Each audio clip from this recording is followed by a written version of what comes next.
All right, everyone, welcome back into another NFL props video. Gonna be touching on the top prop bets that we have today on Monday. We got two games here, so that should be fun. But first, as always, it's going to get to a quick recap from yesterday. Wow, the prop bets in total hit at their expected rate, 54% on the day, which is both good and bad, a little bit tilting.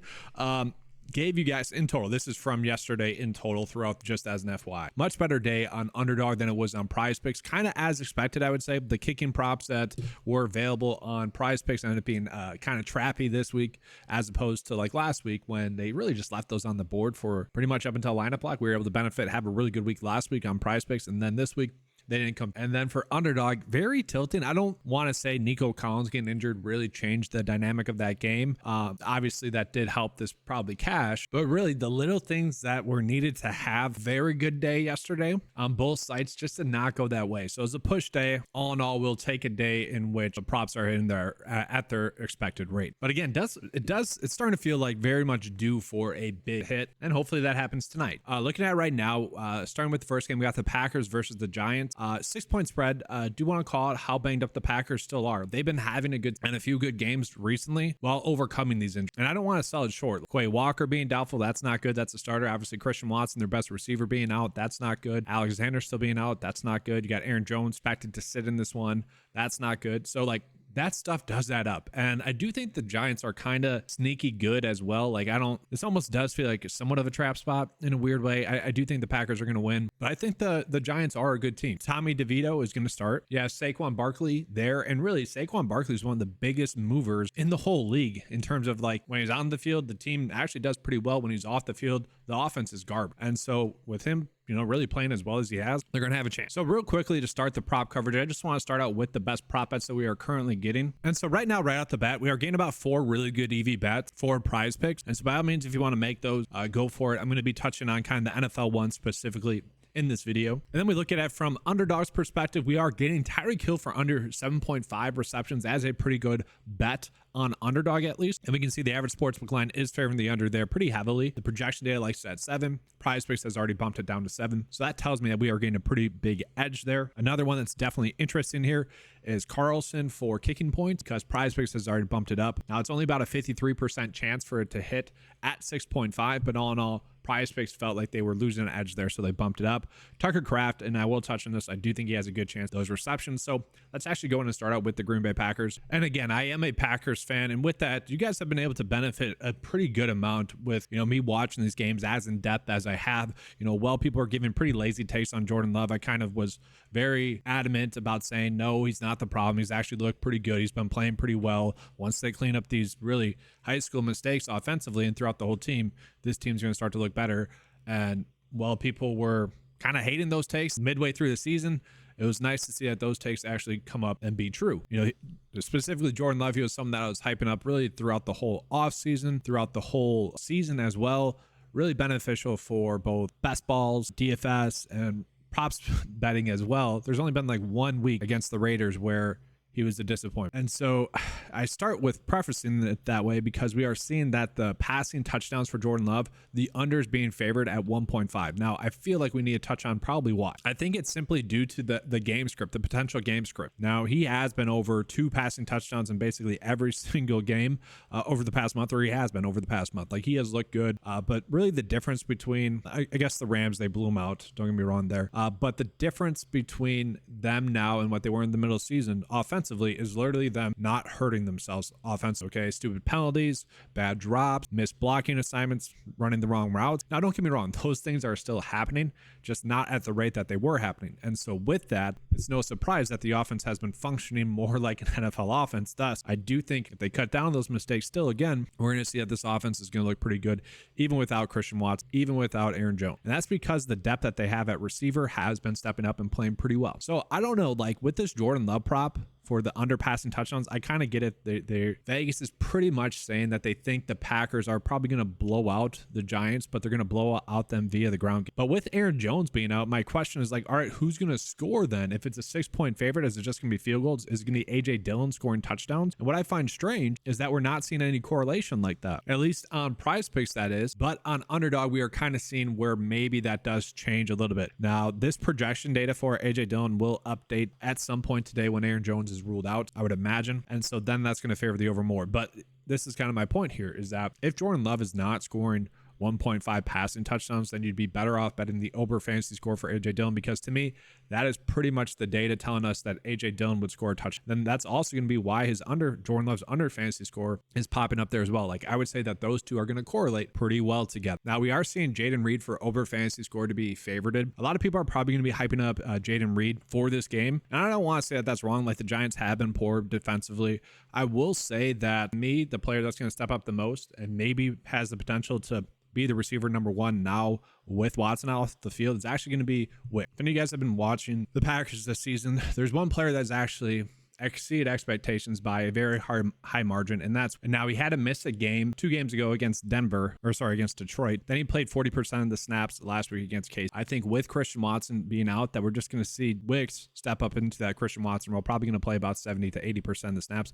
That's my hope. So he's the player that I want to be banking on. And so right now we're not actually getting any props on that. Once again, though, I think the data is favoring Jaden Reed simply because it does make some logical sense to people that aren't like following along as much. And he's good. They've been getting him the ball in kind of unique ways. I do like him as a player, but to me, I think the player that actually gets the biggest bump is going to be Wicks. So if we get some props, I want to go in. Now, I do want to call it Tucker Kraft as well. I have always thought that he was a better pass catcher than Luke Musgrave, and I was kind of shocked at really the amount of snaps that Tucker Kraft was getting in comparison to Luke Musgrave. Luke Musgrave was getting like tight end 1 workload, at least at the beginning of the season, where Tucker Kraft was just coming in here and there. And now the last 2 games, guys, 96 and 95% of the snap. If he gets that again, that's going to be highly appealing. He is a good pass catcher. We have seen the athletic ability. Now, the reason why the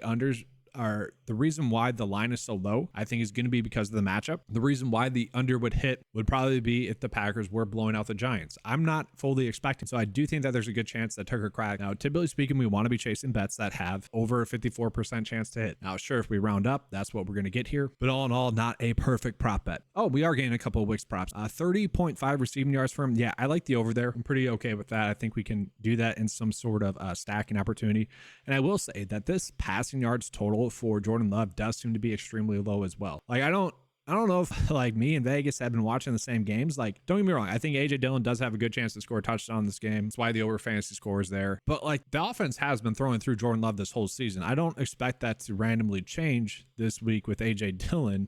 Sure, it's a good matchup, and they probably are going to ground and pound. And sure, the clock is probably going to be rolling throughout the whole game. We're going to see not that many passing attempts between the problem. But all in all, like, AJ Dillon has just been doing his part. He hasn't been like exceeding expectation. He's been doing a good job at getting, making first down, second and 7, or taking maybe 2nd and 8 to then a 3rd and 2 or so. He has done a good job at doing his job. But I still think that this offense is going to flow through Jordan Love. So I don't know. I think the lines that we're getting on Jordan Love, Wick, I would probably rather bet on. But all in all, the data does like AJ Dillon to have a good game. So all in all, I guess I'd be okay with that on Underdog. You're probably betting on him to score a touch. Now let's go ahead and get into the Giants. So the Giants are definitely an interesting team here. I don't think Tommy DeVito has looked terrible, but to me, that really is a testament to Saquon Barkley. It really is. In the NFL, he is probably the biggest mover in terms of offensive production. Like, really, like, if he's having a bad game, the Giants are going to have a bad game. Everyone knows if he's out, the Giants offense would look terrible. It's just like a known factor. And so I think Saquon Barkley just being there does help out Tommy DeVito a decent amount. Now, the Packers defense has been pretty good, kind of more of a bend but don't break defense.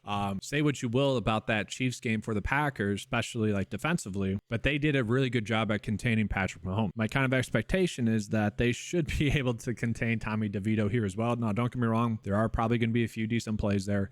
And don't get me wrong, again, I think Saquon Barkley does really help out the quarterback be able to have kind of a very good completion rate. But you look at the one really good game he's had, it was against Washington. Washington is a defense that I think everyone's been wanting to target. Now, my issue here is that are the Packers defensively as good as the Patriots or Dallas? Tough to say. I would say probably not. And so with this fantasy score prop, I probably am not going to be betting. Okay, but it is only about a 53.7% chance to hit. Again, that's not one that you would have given the odds that we have. I will say the rushing yards is definitely intriguing. If he's going to continue to get that many rushing attempts that he has been getting, 5, only 1 against Washington, but 7, 4, 4. Like, to me, he is someone that does need to be rushing the football in order for this offense to have success. Then another one that I find interesting, especially on Underdog right now, is going to be Saquon Barkley for over 17.5 receiving yards. Again, this offense needs to flow through him. The Packers are not the best at stopping opposing running backs in general, whether that be on the ground or through the air. All in all, I do think Barkley's going to have a decent game. And then from there, are there any other ones that I like? Darius Slayton, not exactly. I mean, all it takes is one catch for him. Same thing with Jalen Hyatt. All it takes is one catch for him to get there. I do just want to take a peek at the snap counts for the Giants because Daniel Bellinger basically not leaving the field.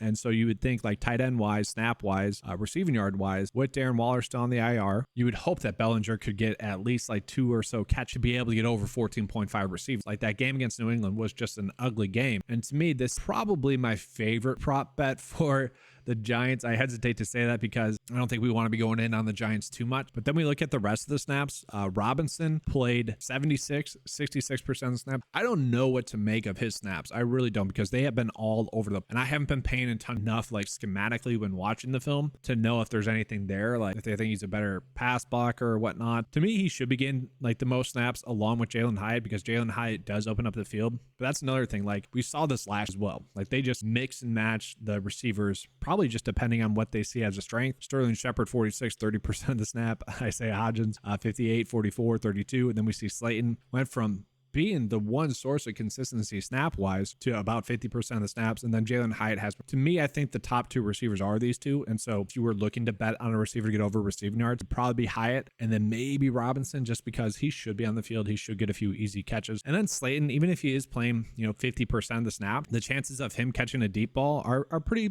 there. Like he could get there on one catch. That's kind of who he is as a player. The air yards are going to be there, but same thing for Jalen Hyatt. It did almost seem like maybe he was having a little bit of a breakout game. Now I watched that back. Like he could have had bigger plays, I would say, if the quarterback play was a little bit better. Like there was a few plays where the throw was a little bit late. It'd been nice to see Hyatt be able to operate with a little bit more space. But all in all, it's he kind of reminded me of Christian Watson, if you will, where I think Watson's a better receiver. Don't get me wrong. He does a little bit more in terms of like juking and whatnot. But for the most part, the thing that made Hyatt successful in that game was pretty much just his speed. I didn't see that much off the line. I didn't see that much after the catch. Granted, speed is great. That's a great thing to have. And obviously for Chase, receiving yard prop for his over, like 26.5, I don't know, that seems a little bit too low to me. All it takes is one catch. But all in all, the prop bets that we are going to see for the Giants are probably all a little bit too thin. Again, Robinson, if he's going to be playing that many snaps, maybe we'd be looking at him for like over receptions at 3. To me, that would be too low if he is going to play 60 to 70% of the snaps. Now, we'll take a peek at it from the PrizePicks perspective. And again, right now, we're not getting that many. So all in all, probably not doing too much on Prize Giants. So let's go ahead and get into the next game. We got the Titans versus the Dolphins. Talk about a potential for a blowout. 14-point spread. Looking at the game over and under, it is 46. Now, I will say this maybe has the potential to be a game in which the Titans surprise, specifically offense. I actually kind of think this game sets up pretty well for Treylon Burke, for Will Levis as well, because they should be able to establish the run. And if you've been watching the Titans, what has made them successful offensively, specifically for Will Levis, and really we saw with Ryan Tannehill as well, is when they establish the run, it really does open up their pass. And I think against Miami, they should be successful in doing that. Looking at Miami, they are pretty healthy still offensively in terms of like significant playmakers. The biggest thing I really want to point out for Miami is going to be really the RB snaps. So we saw Devon Achane lead the way, but he really didn't. It was actually Mostert as the RB1 up until halftime, up until the game started to be a blowout. And then logically, they started to get Achane more work. Now, we saw this happen against Denver as well. And then we saw more of Devon Achane really right away against the Giants as well. It's tough to know exactly what's going to happen here. I think the safe assumption is that Mostert is still going to be the RB1 in this offense. And then Achane's still going to be kind of the complementary role that's still going to get a lot of. The nice thing about it is they can be on the field together at the same time, and they can be productive on the together in time. Chances are,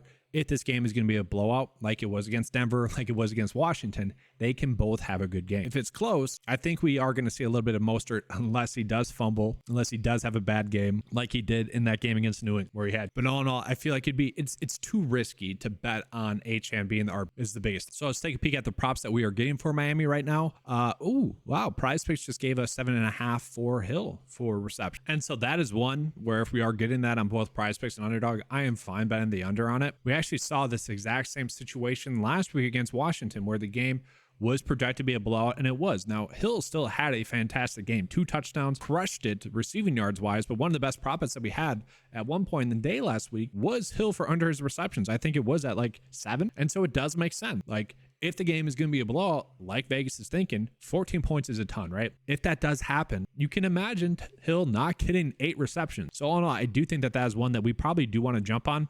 You look at that game against Denver, he did have 9 receptions in that game, and I call that out because that was a blowout. But all in all, at this point in the season, I think they are going to try to limit their studs if they can, if possible. And I do think probably with HN back, another big playmaker, that maybe they don't have as long staying drives as they would if Jeff Wilson was getting 3 yards per carry. Then from there, Tua under rush attempts. I don't want to touch that.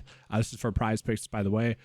Yeah, Tua props I just don't really want to touch too much. Maybe there is some correlation there, though, between under receptions for Tyreek Hill and then under pass attempts for Tua. All in all, I don't really want to touch those. Receiving yards, a little bit of a 2-yard difference there. That's okay. Mostert, yeah, I do think Mostert has a good chance to have a good game. The issue that we have is that Titans, their weakness is definitely in the passing game. That being said, I do think Mike McDaniel can figure out ways to get his running backs involved. We have seen Mostert is one of the running backs that has scored the highest touchdowns really this season. 16 total rushing touchdowns on the season. That's great. And so again, his production is very much predicated on how the game flow goes, and maybe he's someone we could look at for underdog. And let's actually do that. Let's take a peek at underdog for Miami. Most are under fantasy score, so that's pretty much saying they don't like him to score a touchdown.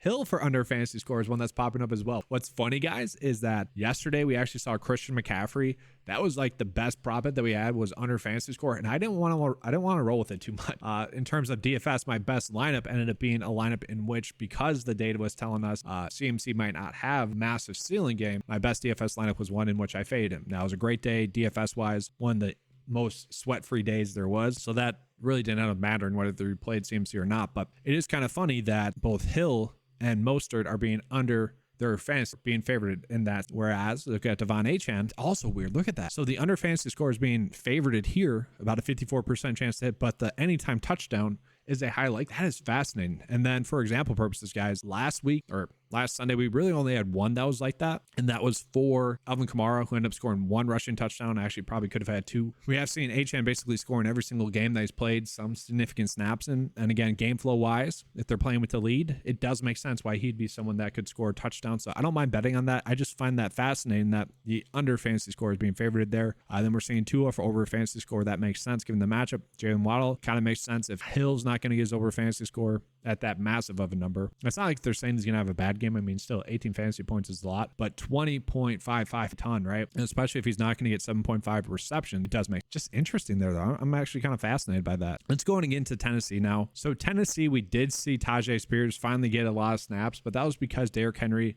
had concussion-like symptoms. He should be good to go. And so with that, they're really going to need Derrick Henry to have a good game on the ground, while also having Tajay Spears have a good game. Now, Treylon Burks is supposed to be back in this game. The question is, how many snaps will he play? If he can get up to 50%, I think that would be huge for this offense. He has definitely been a missing piece for them. And, you know, the head coach, Mike Vrabel, was very vocal about wanting to get him some more snaps. So I am kind of under the expectation that he will get 50% of the snaps. That would make more sense for like a DFS play, to be on him at a cheaper price tag. Whereas prop betting, if we're getting any props for him, it probably doesn't make sense to go on it. But I'm bringing that up because who snaps would most likely get reduced if we do see him play more? Well, it probably would be Westbrook a little bit. They do seem to like him there. Hopkins might actually go down to more like 65, maybe 70% of the snaps rather than the close to 80 that he has been getting. And then Chris Moore would most likely just be phased out of the off. But all in all, again, if they're going to have a good game, it's going to be because Derrick Henry has himself a good game. He was feasting against the Colts, and then Tajay Spears came in and had himself a pretty darn good game as well. Still crazy though. 6 targets, 4 receptions, only 13 receiving yards. Like, he is such a dynamic playmaker that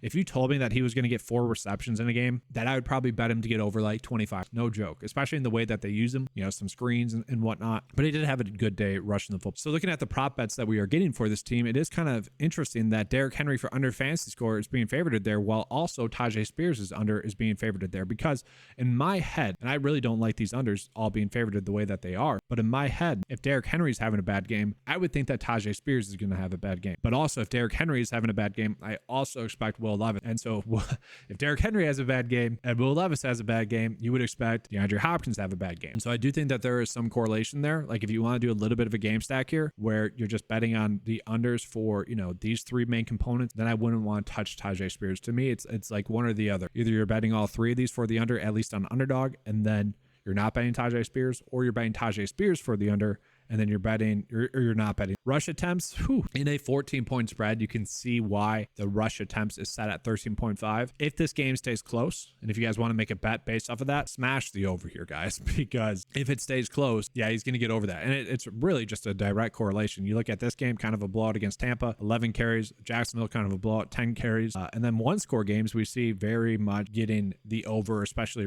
man, kind of an interesting day prop betting wise, especially on Underdog. Let's take a peek at PrizePicks. PrizePicks, really the best one that we're going to get is Hopkins for under 4.5 receptions. I do think that would correlate pretty well with his under fantasy score. So let's go in and give you guys a bet of the day for these 3 games that we have. EV wise, it would make sense to just bet Jordan Love under touchdown, Tyreek Hill under reception. I might just do that.